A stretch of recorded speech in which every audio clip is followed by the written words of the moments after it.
Yeah. Hi there. Tonight, I'm so excited. We have Michelle Kirkland, who is the leader of the local Halifax County Democratic Party. And she's here to talk to us, and we're going to ask some few questions and learn more about her and about the vision of the party and what direction they may be going in. So, thanks again, Michelle. I appreciate your being here. Thanks for having me. I'm looking forward to it. Great. Well, let's just start with you telling us about yourself. Where are you from and why Sure, you all that stuff. sure. So I'm actually originally from Maryland. I moved to Raleigh in 2009. And then in 2020, I guess it was the end of 2019, I met my now husband, who was living in South Boston. And we have moved multiple times since then. Though we came back here last September. And we just purchased a home. We were renting an apartment, so we just purchased a home and decided to make Halifax County our long term home. So we plan on staying here and settling down because, like I said, we moved quite a bit since we've been together. So Wow. yeah, yeah. It's a little bit So you about me. said I've two. got a My daughter will be 25 next week. She lives in Charlotte, and I have a 14-year-old stepson. Gotcha. Okay. You said you came here in 2019. That was right about the time of COVID, wasn't it? It was, we actually met through a dating app on COVID, during COVID. And we hit it off straight away and ended up really just isolating together apart, and it Wow. worked out great. Yeah. Yeah. What did you do in Maryland? Well, in Maryland, that's where I grew up, and I worked, I guess, career-wise. My first lab job was in an environmental lab. So we tested, paint and soil for lead. We tested water for, different chemicals. Um, and then at that time, I was with my first husband, and my brother had moved here. My brother and sister-in-law had moved to the Raleigh area, and we came to visit and really liked it. The area in Maryland that I'm from was just kind of going downhill, and it's insanely expensive in Maryland. So we decided to come to Raleigh. And I got my first pharma job. So that's what I've been doing since then. So I What's a think this pharma is my job? 13th or 14th in pharmaceuticals. So my whole career has been in biological vaccines. So Oh, currently my company does COVID vaccines, right. flu vaccines, Is this and then in we've got a couple Raleigh? other in the pipeline. Is this in Raleigh you work? No, actually, my company is based in Gaithersburg, Maryland. That I did work in RTP previously in my other two pharma jobs, and then in 2022, I think that's when I started the job here. But I'm fully remote. Ever since COVID, I've been remote. So yeah, they're in Gaithersburg, and I'm Oh, here. okay. Yeah. Do you like remote work? Yes and no. With my last company, that's who I was with when COVID struck. And I was really, really not wanting to work from home. It was a really tough transition for me. Now I like it. I like it more than I don't. It's really nice to not have to get up really early and wear heels and dresses every day and do my hair. I can just kind of come downstairs in my pajamas if I want and get on my. I have a lot of early meetings because we work with a lot of different countries. So it's nice to just kind of Right. not have to dress up every day. Right. Yeah. It definitely has its pluses and minuses, I'm sure. Yeah, Do you miss like the sociality of I being in an do. office a little bit? I Yeah. do. That's what I miss, Yeah. It's especially with this company, I went into it after, well, yeah, right after COVID. So all of my relationships at my current company I had to build remotely, which is a lot more difficult than, stopping by somebody's desk to say good Yeah. morning and Yeah. to see the pictures of their families on their desk and talk Yeah. about them. So that's the toughest part. But we're kind of all in the same boat. Most of us are remote, probably 70% of us are remote. So I think we've all kind of acclimated to that Yeah. design and Right. forged friendships and relationships regardless. Right. Gotcha. Okay. So I've asked you here because I'm interested in speaking to the leaders of the local parties because this Halifax Oasis podcast is become a little enmeshed in local politics on this level. So you are currently the leader of the local Democratic Party. Tell me, why did you decide to take on this position? Sure. Well, it's kind of a happy accident, to be honest. So last September, when I moved here, I'd only been here for maybe a week, and they had the Harvest Festival in South Boston. So I went on a walk. My apartment's right on in downtown. So I went on a walk and I stopped by the Democrats table, and there was a lady that was volunteering there, and I talked to her a little bit about, the politics and local politics here Hmm. in Halifax County. And she told me, oh, well, we have meetings. And she gave me the dates and times. And so I started going. And I had reached out to Tina White Younger, who was the chair at the time, just asking her, is there anything I can do to help?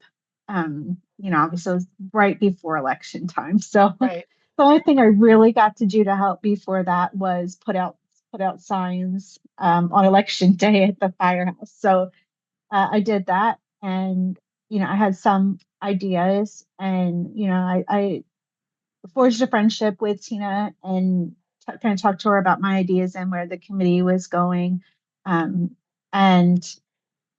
then in, gosh, I guess it was December, January, so only a couple months later, she had mentioned to me that she would like me to take a more active role on the committee, and asked if I could, if I was interested in actually taking a leadership role there. And so I told her, sure, I don't have any experience, but I'd be happy to help any way that I could. Right. And so she ended up stepping down from the committee as the chair and asked me to step in her place at interim. And so I said, sure. I've been pretty open and honest with the committee and anybody who attends our meetings that I have zero background in politics, local, state, federal, no background in them. For me, it was more about I was really energized positively and negatively after November's election, and I had to do something with that energy. And I wanted it to be constructive. So I was really happy to kind of be given that outlet to join as the chair and to use kind of I have some background in project management, so I was kind of able to use those skills in the chair role now. And so since then, I've just been trying to formulate a great committee with lots of community members and make sure that we're reaching out to the community to let them know that we're here. Right, right. I understand exactly how you feel. That was the genesis of this podcast I'm doing, was to do Oh, something, just to do something. And I yeah. also want to use it for sort of communication and bridging some of the divide we have. Um, Yeah. so you mentioned Miss Younger. Now she's now on the South Boston Town Council, right? Yeah, she is. She was actually running for town council that same election last November. Yes. And she did get that seat. I Yes. remember that because I went to a meeting and she was up there. It was good to see her up there because Hmm. she's been active for a while. I know she's always been real good about getting signs out and materials out for people who are interested. So that's good you had her. I'm sure she's still a bit of a mentor to you. She is. Yeah. Yeah, that's great. Okay. So you said that you didn't, you stopped at the booth. In fact, I stopped at the booth at Harvest Fest this year, and that's where I got one of my signs from. Um, Okay. so you said that you talk to people there about local politics. Tell me, how do you find local politics here? Do you, I mean, let me put this in a more tangible way. Like, do you feel people are Sure. involved? Do you feel people are apathetic? Are they disinterested? Do you feel it's, I, go mhm. ahead. Oh, I'm sorry. sorry. No. Um, I think that there are some people that are very involved. When we're asking for volunteers, we always get the volunteers we need, and they're always the same people. Um, I, when I first took this role, my husband said, I just want you to know that this is a very red area. It's not Raleigh.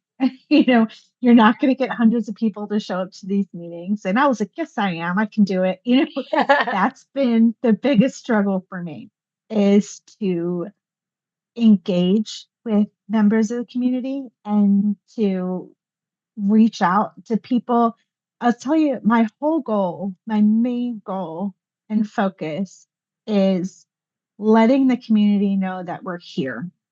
Mm, I have a friend that's in Maryland, and where we're from in Maryland, it's Southern Maryland. So it's a little more red than blue in that area. right. Um, and I was speaking to her a couple months ago, and she was like, I don't know what to do. Like, I don't know if they have any groups or anything I can join. Mm, And I told her, I said, you know what?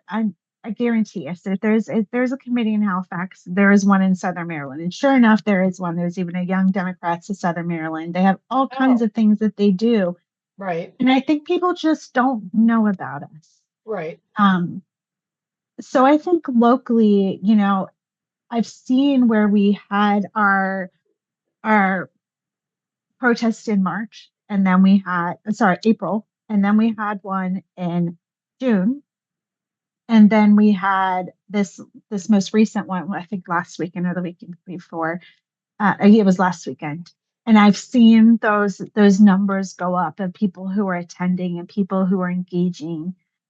So I'm hoping that the visibility of the committee and the party is helping people to kind of step out and say, oh, there are people like me here in Halifax, which is known as a strong red area.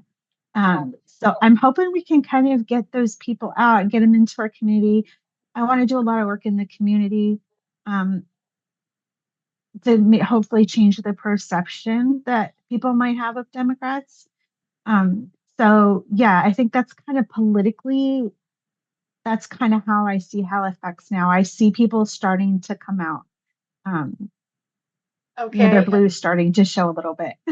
So that brings me to kind of two parts here. Number one, have you had any pushback or, just people not be very nice to you? No, Really? no. The only time that I've had seen anything negative was the last No King's Day. There was, I mean, I could count on one hand how many like people yelled negative things out the Yeah. window. Yeah. Um, but that's really the only time I've seen it. And honestly, I mean, I was floored by the amount of honks and cheers we got out on the corner. I was a little nervous, right? Because Right. in this state that we're in politically, people are highly charged, Right. and so, I took the safety trainings, I printed out de-escalation material to Right. bring with me so that if I saw anything, I sent emails saying this is what we should do if somebody starts to kind of act up and, make us nervous. But we didn't get any of that. And I just in everyday interactions, I haven't had any negative experiences at all. Right. Okay. Well, that's good to hear because I was going to say, aside from the protests and rallies, like when you're running a booth somewhere at the Harvest Fest or whatever, you've never had anybody try and, just be, I didn't hear anything. So I actually had a family. We have a side business, and so uh, we actually had a show that same Saturday as Harvest Festival this year. So I wasn't there. right. Marina Robertson, who is our secretary, kind of organized that, and we didn't hear anything. I didn't get any negative feedback from her or any of the other volunteers. So I think that it went very well, and it seemed like they had a lot of traffic through there. Okay, So that was good. really great. Yeah. Mhm. What about say, well, no, you work remotely because I was going to say, what about like in the workplace or something? Personally, I have had pushback, some not good, some mild, some medium, some hot. Um, and I wanted to ask if that was ever the case for you, but it doesn't sound to, how you would try to push going forward to have better communication between two people from different ideological standpoints. Sure. So I haven't really had that in the workplace. However, I have had it within my family. Okay, there we go. Um, yeah. There's the juicy stuff, right? Um, there are members of my family who are really big Trump supporters. And to be perfectly honest with you, there's definitely been some distance put between us. For me, when Trump was president the first time, there was certainly political issues in play, right? And I can I can I guess what's the word? I can accept that other people have political differences. This is a whole other ballgame for me. And this is a morality issue for me, Mm, more so than it is political. And so it has been difficult to sustain the relationships I have with some of my family members who are pro Trump and who disagree with uh, my, my political views has been right. definitely challenging, and some have been severed, hopefully not permanently. Mm, But it's really hard when your your beliefs about the human race are so strong, and my love is given equally to everyone. To have other people push back and not agree with you on that is right. it's just challenging. Or to take such a strong opposite stance on things. Yeah, Yeah, I understand. yeah. Sure. Um, the other thing I wanted to ask you, relating to what you said prior, you were talking about events and outreach. What all does your first of all, what's the title? Democrat is it Halifax County Democrat Committee? Democratic It's Committee? Halifax County Democratic Party. Democratic Party. Okay, that's Mhm. the formal name. So That is the what? formal name, yes. Okay, what other outreach does the Halifax County Democratic Party do? I know you go to events to give out literature and such, but what other interactive, engaging things do you do with the community? So far, the only things that we have participated in are some voter registration um, events that they've had at the Higher Education Learning Center. Mhm. Um, that we did some school supply, sorry, what's the word I'm looking for? School supply drives. Right, We right, went to the farmers market in Halifax and did a collection there. Um, I think that's really been it for this year. A lot of it has really been kind of behind the scenes planning, working with the coordinated campaign, which is the coordinated campaign is running the state level campaigns right, for Hashmi Jones and Spamberger, and then working with Blue Wave America. So I think that, as we kind of move past this election and hopefully stabilize the committee membership a little bit more, that there's right, more activities that we can do. right, Um, I think, like I mentioned, I mean, it's my number one goal to get visibility for this party in Halifax. I think we can make a big difference. And I don't even necessarily even mean politically. I think we can make a big difference in how we view each other as neighbors, right. and what we can do for each other. I think that's really important. And I think if we can kind of use our pro people agenda to do that and teach people that we are here and we really do care and love everybody, that will help formulate some good relationships and maybe some different perceptions that people might have. Do you feel like maybe the other political party somewhat demonizes the Democrat Party?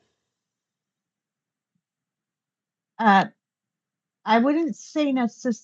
Well, Or just a misperception or a I will what do you say think on a that is there? federal level, 100%, right? Right, You see Trump and Johnson and Levitt, and all of them talk about where, you know, I mean, they just paint us as awful, horrible people, which I've never understood because our whole point is that everybody should be treated equally. Right. So it's amazing to me that people can call us, violent and evil and extremists, and that's the complete opposite of who I am as a person. And so that's definitely difficult. Now, locally, I have only forged relationships here through the Democratic Committee, because that's who I interface with, right? I don't have a work here, so Right. I'm Right. not out there. And so locally, it's been easy, but I'll tell you, there are some posts that I see on social media from people local here in Halifax that Are bore disturbing. me, from Republicans. I mean, I just, it's insane to me that not only that people feel that way, but that they feel empowered to vocalize and advertise that they feel that way about other human beings is just, it's mind-boggling to me. But Michelle, I got to tell you, most of this is done behind a computer screen. I've had my 100%. I've had my trolls, I've had my detractors, I've been called names, I've been called stupid, I've been said I'm stupid, whatever, whatever.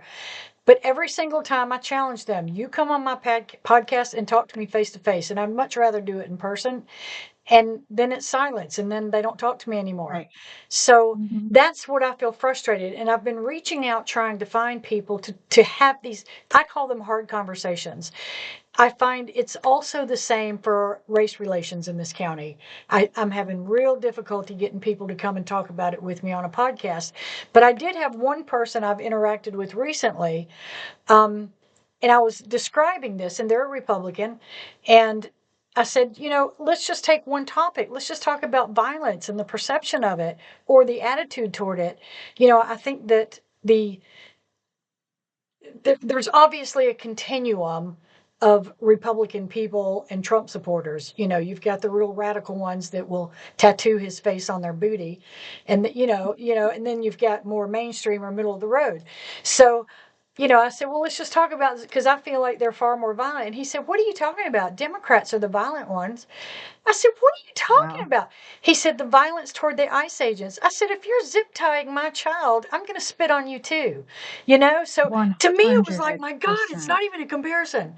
But it made me sit back and think, am I taking crazy pills or something? It is. I just wonder how the average person can look at the two sides and say, oh, it's the Democrats, obviously, that are egging this violent rhetoric on, and Right. it's, did you do you not look at yourself? I mean, do you not see January 6th where police officers were actually murdered? Yeah.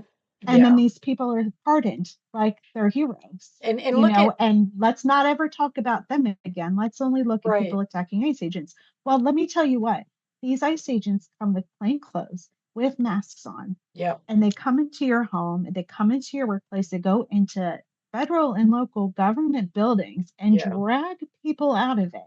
Yeah. I'm sorry, but if I saw that, I'm going to intervene Yeah. because that's dangerous. Yeah. That's not how we treat anybody in Right. America, or at least that's not how I thought we treated anybody in America. And people are going to be upset when they see people being hurt and dragged away from their families and children crying for their mothers and Yeah. fathers. Yeah. Exactly. And that's a whole lot different than storming the steps of a federal building and murdering police officers And and threatening people that are inside that building. That's a world look of at difference. look at how many arrests were made on January 6th, and look at how many arrests were made for a 7 million plus Kings rally. Right. It's there's not even a comparison.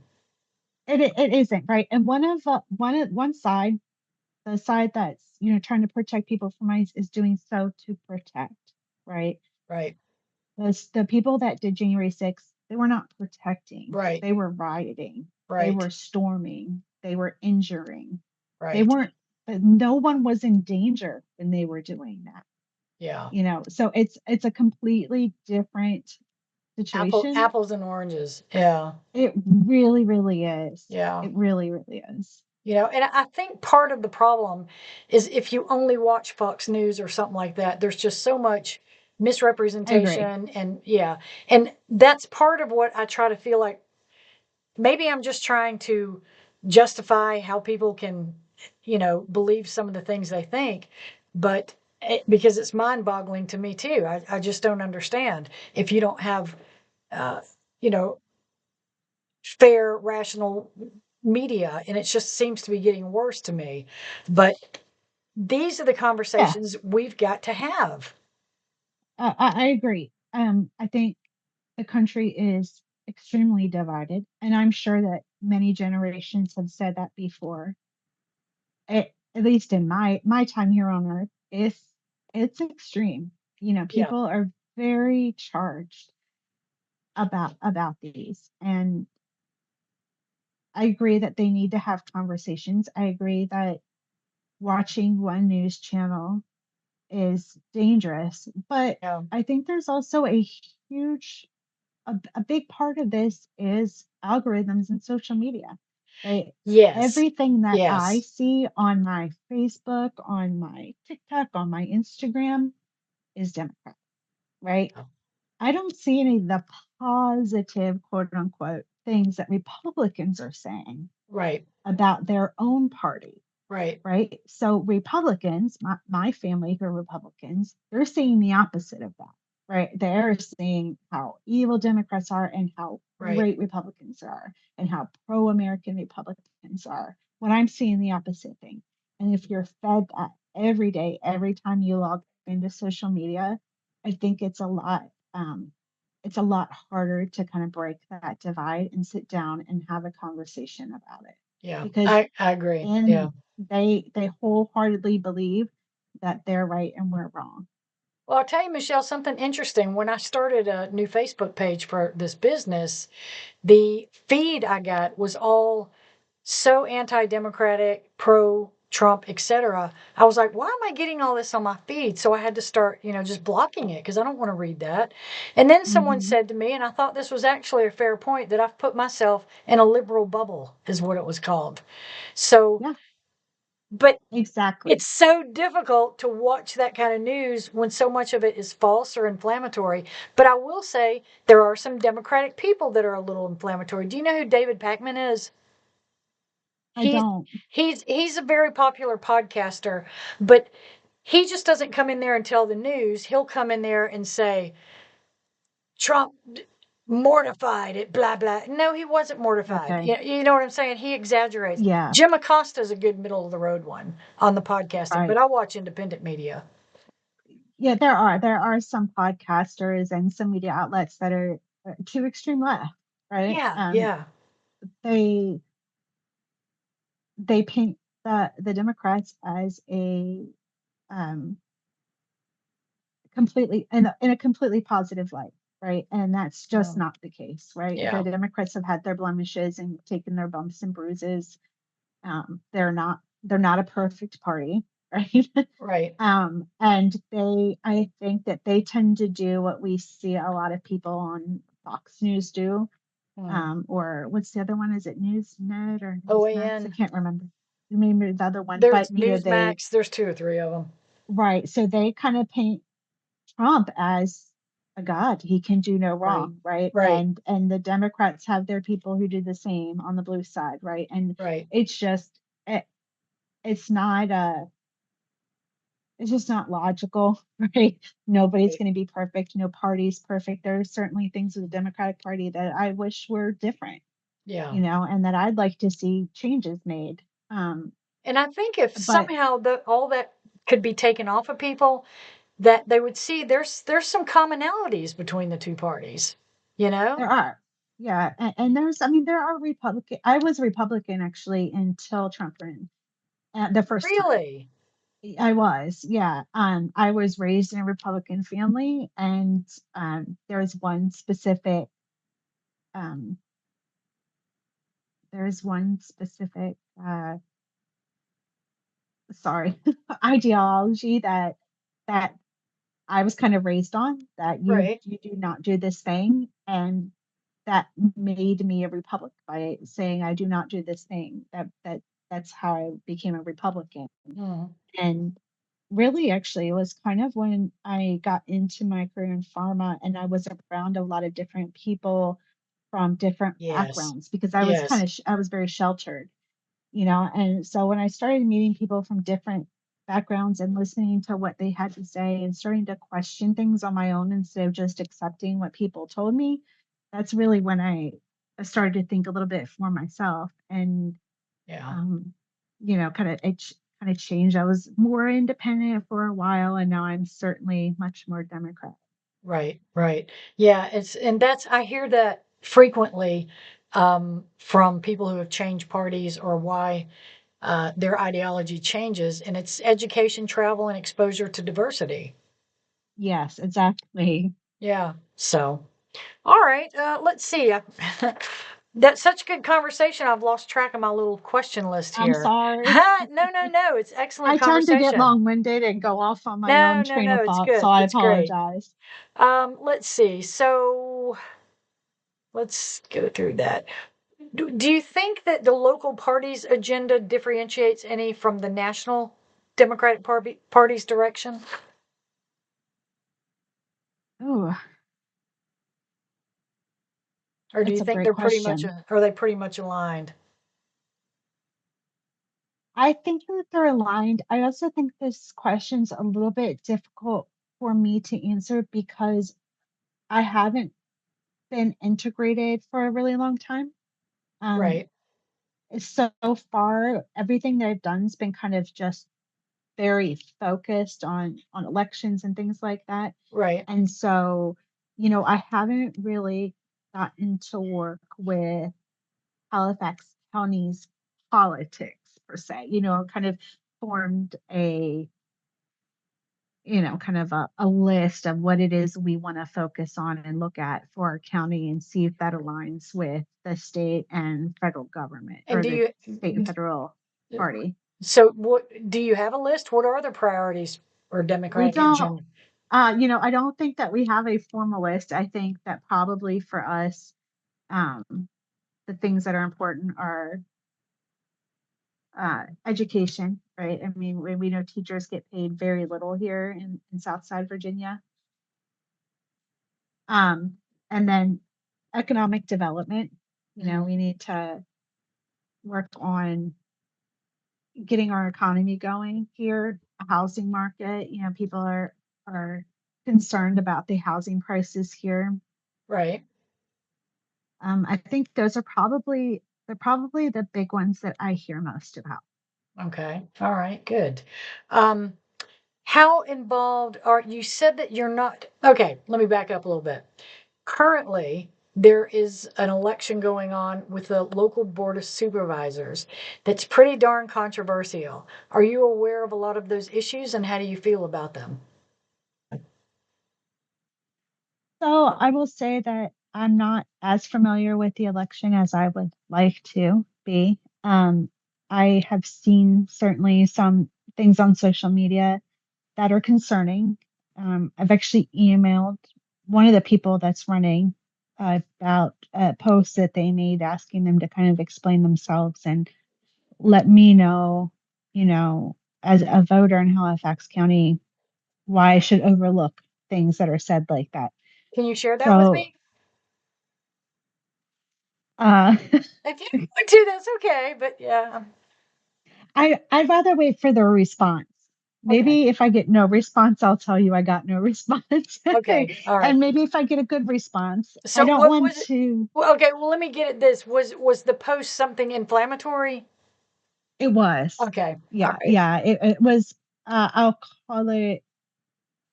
Um, it to me, I saw it as trying to promote violence against people they don't like. Oh, Um, goodness. Yikes. and Yikes. and that's concerning to me. That's You very know, concerning. Sure. um, I I think that as somebody who wants to represent other people of your area, I Right. don't think those can be called jokes or, I don't think those are to be taken in jest. Yeah. You What know, what district do you live in? I'm in the 49th district. No, no, no. I mean the local board of supervisors, the Halifax County. Are you right in Uh, South Boston? yes. Uh-huh. Okay, so it could be one of three districts because three districts almost join in South Boston. Oh, I'm in the courthouse district. The courthouse. Oh, that's Halifax. Oh, sorry, it's not firehouse district. I should know all of these. Oh, I I have mean, a list of you all mean of over them. by the post office in South Boston? That's where you vote. Yes. Okay, you're in Yes. my district, and I think we're District 5, which there's not. Oh, congressional district. No, no, Is that no. what you mean? Local board of Oh, supervisors. okay. We have six or eight districts. Okay. I'll Yeah, get there. I am learning as fast and as much as I can. that's exactly what I've been having to do, Michelle. It's like I didn't know any of this until a few months ago when I started getting involved. Me either. Me Yeah, either. I have the list of the districts where we have to go put signs up in. I've tried to kind of break up the maps and learn as much as I can, but there has certainly been a huge learning curve for me. right. See, I haven't even graduated to region or district or any of that. I'm staying right here at local for now. School That's board, great. board of supervisors, and delving into it. Now, let me ask you this. Do you Mhm. find there's a lacking of knowledge, education, and participation from young people? I absolutely Mm. believe that there is a lack of participation, education, and knowledge from young people in this area. What can we do Um, about it? well, I think the visibility is one thing. I think we need to go to where the young people are. Um, I was actually speaking to the chair of Mecklenburg County Democratic Committee about this yesterday, actually, ironically. And I know that they're trying to get the young Democrats of Virginia to Southside Virginia to try to amp up some energy here for the young Democrats. Um, the reason that I brought this up with the chair there was I was looking at our Facebook demographics, and it was something like 92% of the people that follow our Facebook page are over 45. Mm, Um, that's concerning to me, mm, especially because the younger generation, I feel, is a lot more liberal, right, right, than our older populations. And so I think that they really have a lot to bring to the table, right. and I really, really want to get them engaged. Do you think some of it is that civics education is lacking in high school? Um, I don't know. Yeah, I don't really want to say either way because I'm not really sure. My daughter was raised in she went to high school in the Raleigh area. Um, and we were a little rural. We were a little south of Raleigh. Um, and she felt like it there. But I mm, don't really want to say for Halifax whether or right, not I think that's a factor. But I will say that I think in general, there's a very small town feel here, which I like, right? And, yeah, and I do wonder though if not being exposed to people from different backgrounds and different, just walks of life does kind of stifle the right, introduction right. of those ideologies for young people. Mm. What are your goals in registration? I just on our website I've got some election information. I was really surprised to find out that 78% of Halifax County is registered to vote. I don't know splitting that up between Republican and Democrat. I don't know those numbers. I've only kind of been monitoring the vote count as it rises with early voting. And a lot of Hmm. people don't even know we have drive-through voting. You can call them up and just drive. You don't have to get out of your car. Yeah. But but do you know what the stats are for the Democratic Party here, and what are your goals? Because I know you do voter drives. What are you trying to get to there? What are your end goals?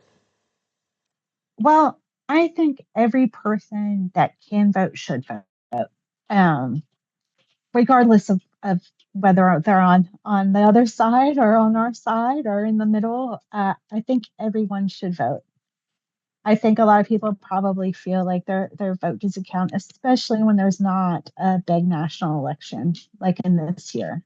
Yeah. Um, and so for me, what I've been trying to promote on Facebook and through our email list is, hey, we really need you to vote. We really want to get um, we really want to be heard in this area, right? Mm, And the only way to do that and to get people to take notice that there are Democrats in this area is to vote. That's the only way that they're going to get those statistics, right. right?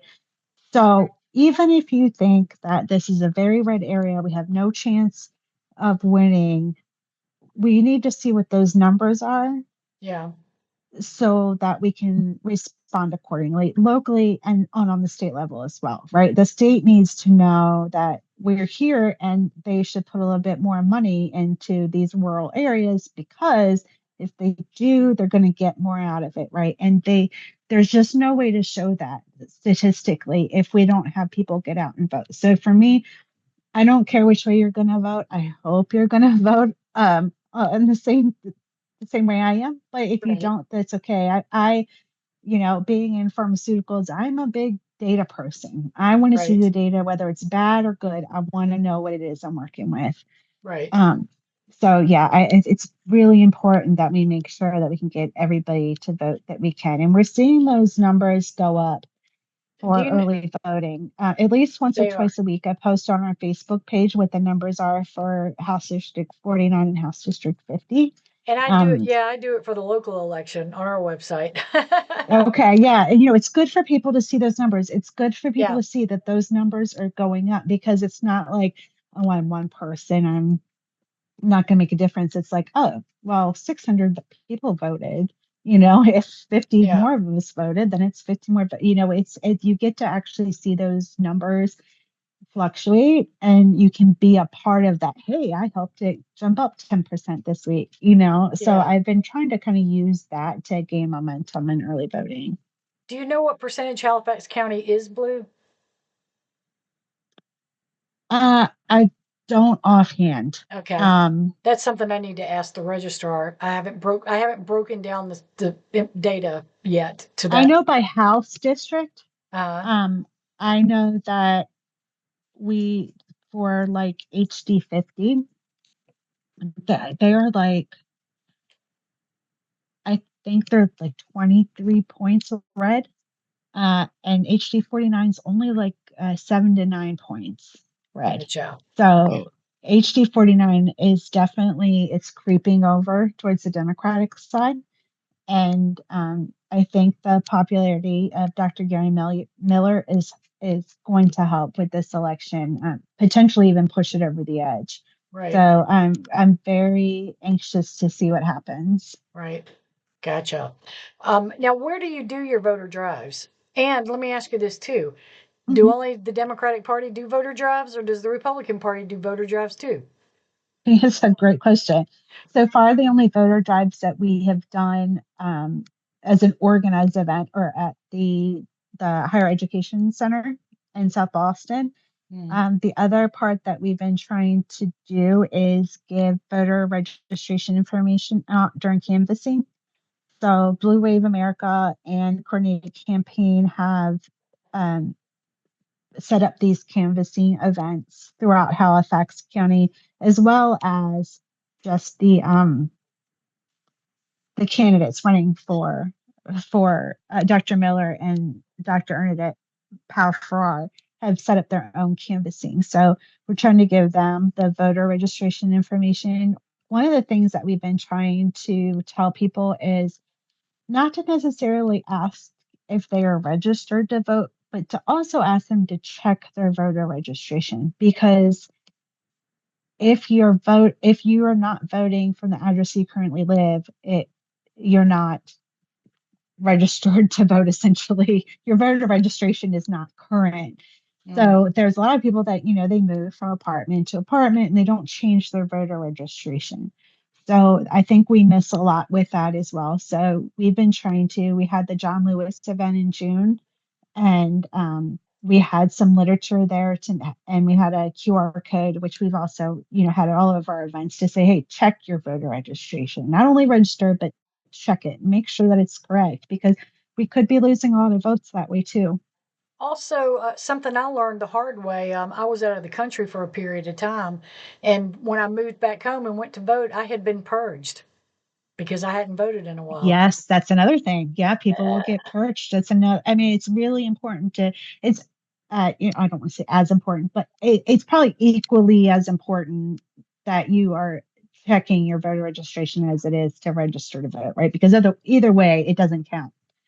So, exactly. I yeah, mean, you got to check your definitely. driver's license every 4 years, so you need to Right, put that in the list of things to do. Yeah, right. exactly. Oh, me. Um, okay, let's see. We talked about that. Any lessons you've learned from the last election? Do you think that's going to help any strategy going forward with these House and delegate elections? Oh, I think we You learned know, some from the last presidential election. for sure. To me, this whole year has been learning experience.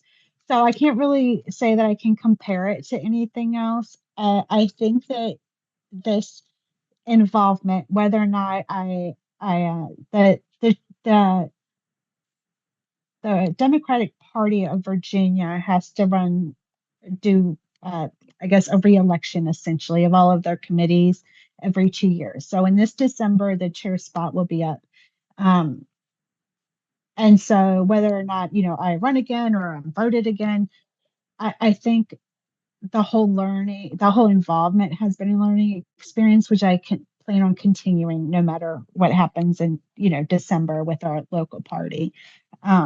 So it's hard for me to compare backwards, but I think just from this year, I think it's really going to be trying to get people involved because as such a small committee, I have to tell you that it's been a lot of stress trying to plan things, right? I bring up ideas at the committee and the follow through isn't what I'd like to see it be. That I know, like there, I know that it could be so much more. I know that we could be out there doing things once a month. We had big grandiose ideas of having cookouts, in different neighborhoods around Mhm. Halifax and, things like that that we just didn't get to do because we just don't have the participation that we'd like to see. And the couple of members that are very active, we can't do it by ourselves. So, Sure. the more engagement we can get from the community, the more prominent will be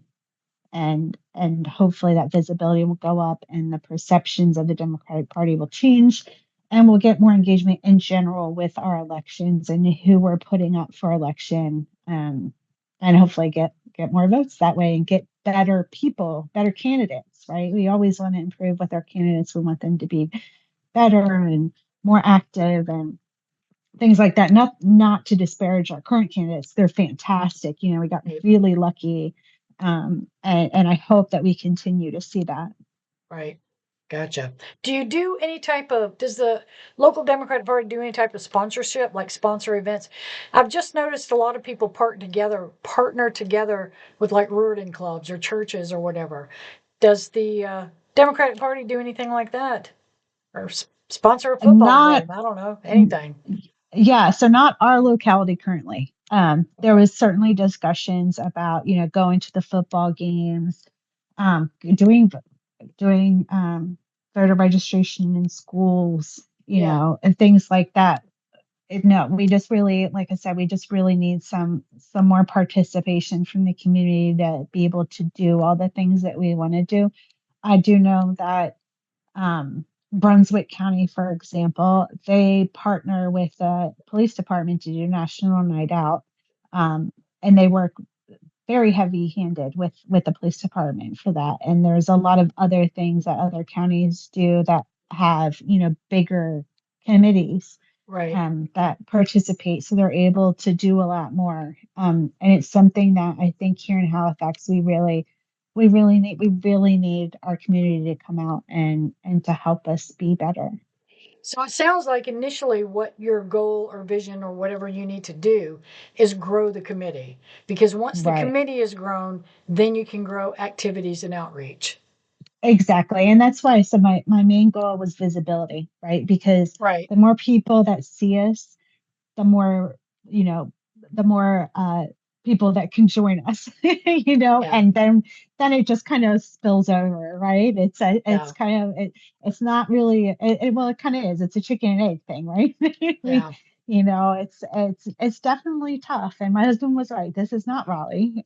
It's a Yeah. small area, but we have to work with what we have. And I know that I mean, just from the people that I talk to on Facebook or through emails and things, I know the people are out there that are as passionate as we are. And I also know that it can be intimidating, right? Coming to a committee meeting sounds very formal, like you need to dress up and have a pen and paper and, and it's not like that at all. I'm very informal.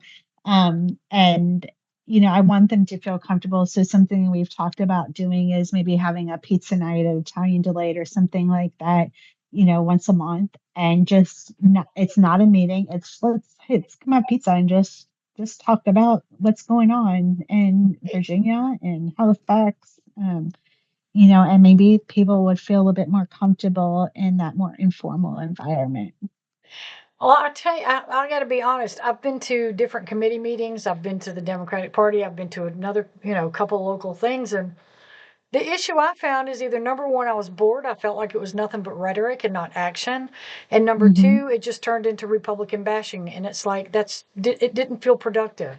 Yeah, I can definitely see that. I think that's something that I've noticed here and there, especially with the Republican bashing. I get it. I get that you're in a safe space, right? And so you feel like, let's talk about all the things that are frustrating me. And I get that, right?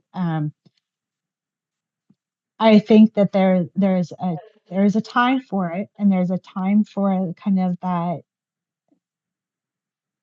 venting, to Yes. occur. And I don't necessarily mind it being in meetings, but I don't think it should be during the formal, you know, process of the meeting, Right.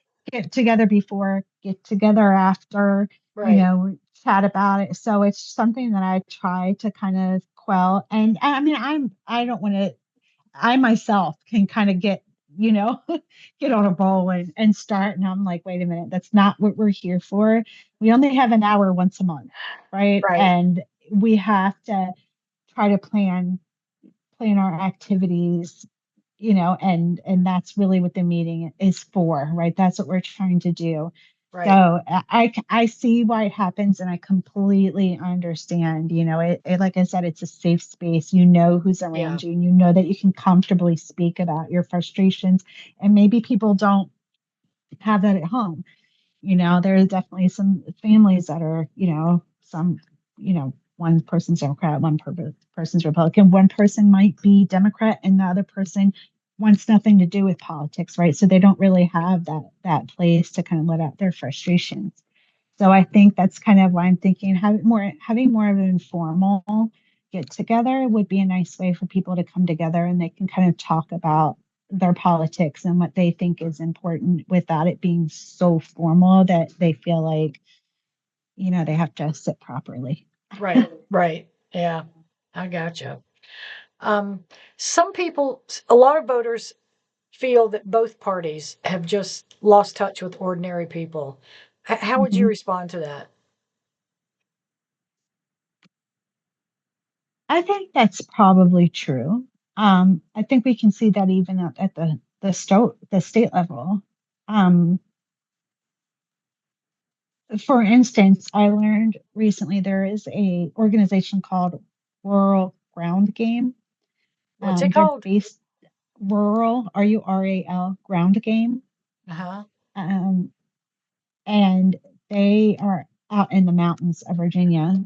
And I learned from a meeting with them that only 3% of the funding for state campaigns goes to the rural areas. 3% of all the money there is goes to rural areas. 97% goes to the big cities. Wow. And I think that I think they're really missing something by doing that. And I get that you want to put your, your money where it's going to be impactful, but we know that specific areas of Virginia, we know how they're going to vote. We know that they're going to vote blue, right? Hmm. And so I think that, maybe we can spread that out a little bit more. Right. I get that we don't have the population necessarily that those cities do, but you're telling your voters in those areas they more or less, for lack of a better word, they don't matter as much, Right. right? That their vote isn't as important. And I think that really sends a bad message. And I think that's why people feel disengaged from the party. Right, right. I've often said when I ask people, I had worked in retail for a while, and I would ask people, well, you want to complain, but do you vote? And they're too busy trying to scrape together $2 to buy a loaf of bread. I said, I don't have Mhm, time for that. They're not registered, this, that, and the other. And, I try to explain, well, it's quick and it comes back to the my vote doesn't count thing. So, mhm. what would you say to these people that feel disconnected? What would you say to our local residents who feel totally disconnected from the process? I would say that I care. And I would say that there are other members of the committee that care, and that it's our job as people on the committees, as chair members of the committees, to feed that up to our congressional district and to feed that up to our state district.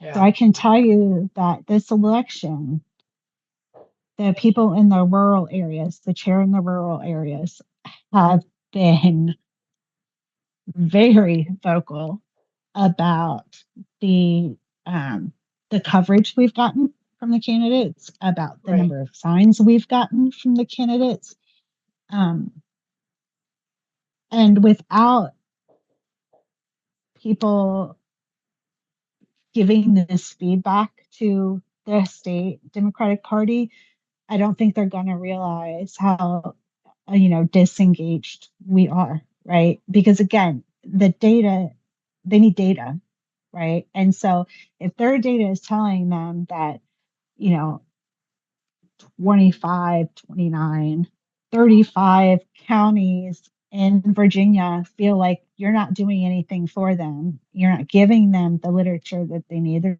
not giving them the signs that they need, you're not giving them the time, that's data, right? That's, you right, can see what happens when you don't put your time and energy into places. So I think that that's all I could tell you, is that I personally feel responsible for making sure that your vote does count, right? In right. any way that I can. And the only way I can tell you to make it count is to do it. Yeah. If Okay. you don't vote, there's nothing for me to show them, you Right. know, and um so yeah, that's really that's the best that I can personally do. Okay. All right. Well, I want to finish this up by talking about the No Kings rally Sure. because that it was a really good turnout, a lot of really good networking, and I heard different types of feedback from I didn't go because I was afraid um, Hmm. to the opposite of that. This was just I felt so connected to people. It did my heart good. It was quite a Yeah. range of emotions going on there. Can you Hmm. tell me about how much the turnout was there and the feedback you got? Yeah, I think it was great. I was really happy to see the turnout that we had at this and the last No King's Day. We really, uh, the first No King's Day, I had organized that one, and I think there was, don't, I'm sure this is not right, but it's close. I think there was like 42 people that signed up, and we got close to 80. Um, and I was just floored. I mean, it was emotional, right? Because Yeah. you really hope that people are going to come out and they're not going to be scared, and they're willing to stand on a corner and show their face and let their neighbors see that, hey, Yeah. this is how I feel. This is where I politically stand. Um, and so it's great. And to see that same energy again twice, just a couple of months later, was wonderful. Ron and Ben had organized this No King's Day, and they just did a phenomenal job. They really did. The energy was great there. We had somebody with a bullhorn, which made all the difference because the first one I was trying to yell. I'm not a very loud person. She really got the crowd worked up. Um, I think it was great. They had a table. They had two tables there. They were collecting canned goods. There was someone from the organization, and I forgot the name of the organization now, but she was handing out stickers and flags, and Mm. it was really, really great. And like I mentioned earlier, just having all the honks and the cheers and people Yeah. just really enjoying each other and really setting an example of what Democrats in this community are, Yeah. right? Even if you think as a whole the Democratic Party is violent and evil and things, well, I'm showing you right here that I'm not. I'm fun and I'm passionate and I care. And I think it's just great that all those people drove by and got to see that. Yeah. I love that the food drive was combined and that was given to Good Yes, Samaritan. that was Yeah. such a great idea. Such a great Was. idea. It was. That was a really good idea. So, Yeah. okay. Well, what else can you share with me? Any final thoughts? No, I mean, I think we talked about really the things that I feel are most important, and that's really getting more engagement in the community. Um, I'm not doing this for me, and I'm not doing this for our committee or our party. Really, I want people to be engaged because I want to be able to help people and to get candidates elected that care about people and that want to do good for our community, that want to make our lives better. There's a lot of people that are living hand to mouth right now, and in 2025, it just shouldn't be like that. Teachers should be not in debt. They're our Yeah. greatest asset. And the fact that new ICE agents make way above what our teachers make is mind boggling to Their me. sign These on teachers, bonus, their sign on bonus is now $50,000. it's insane. It's insane. Yeah. Our teachers spend their days with our children.